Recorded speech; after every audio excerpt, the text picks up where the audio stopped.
So hello everyone, আসসালামু আলাইকুম। সবাই কেমন আছেন? আশা করি সবাই ভালো আছেন অ্যান্ড আমি আলহামদুলিল্লাহ ভালো আছি। সো অনেক দিন পর একটা ভিডিও দিয়েছি অ্যান্ড শীতকালকে নিয়ে কিছু একটা বানাইতে চাইছিলাম, বাট কিছুই বানাইতে পারিনি। কারণ হচ্ছে যে এখন আমি শীতের কোনো গাছপালাই আনতে পারিনি। আর এইটা আনছি, এটা হচ্ছে স্ট্রবেরি গাছ, আর এটার উপরে সার মার দেওয়া হয়েছে।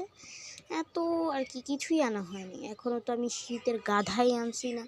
আর এখানে কয়েন প্ল্যান্ট আনি না, বসে রয়েছি। আমার এলাকায় আমি এতদিন ধরে থাকি, এত বছর ধরে আমি জানি না যে মাঠে এত কয়েন প্ল্যান্ট। আর আমার ওই যে মেহরাতুন সেজুতি, ও আমার একটা ফ্রেন্ড, ও নিজে গিয়া ও মনে হয় 2-3 বছর ধরে এখানে থাকে। ও পুরো এলাকা সব চিনে আর আমি কিছুই চিনি না। অ্যান্ড আজকে আমি তোমাদের একটা ডেয়ার দেবো। সেটা হচ্ছে ডেয়ার না, ট্রুথই।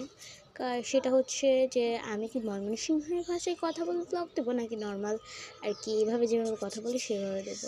অ্যান্ড এখানে অনেক কয়েন প্ল্যান্ট ছিল, আর হচ্ছে যে আমার গাছে গোলাপ ফুল ফুটেছিল। আর এটাকে আমি একটু অনেক ভালো মশরুম বানাইতে চেয়েছিলাম, বাট কিছুই হয় না এখানে। অ্যান্ড আমি হচ্ছে যে এখন ছাদে বসেই আর কি ভয়েস দিয়ে দিতেছি। আর আমার এখন কিন্তু এত গাছপালা নাই বলতে গেলে। আর আমি হচ্ছে যে এইগুলাই সাজাইতে পারছিলাম। ওই দিন হচ্ছে যে পশ্চিম বাজার গিয়েছিলাম, সেখানে গিয়ে আর কি অনেকগুলা এই যে কচু মানি প্ল্যান্টগুলো পাইছি। আর কিছু পেলাম না, তাই নিয়ে এলাম। তোমাদের কার কার আমার ভিডিওগুলো ভালো লাগে তারা অবশ্যই একটা হাই করে দিও। বাট আমি জানি আমার ভিডিও কারোরই ভালো লাগে না। আর এখানে অনেক অনেক গাছের আর কি আমার কাছ থেকে বিলুপ্ত হয়ে যাচ্ছে ওরা। এখন আমি এখানে আর কি জুম করে দেখছিলাম আর কি কেমন হয়।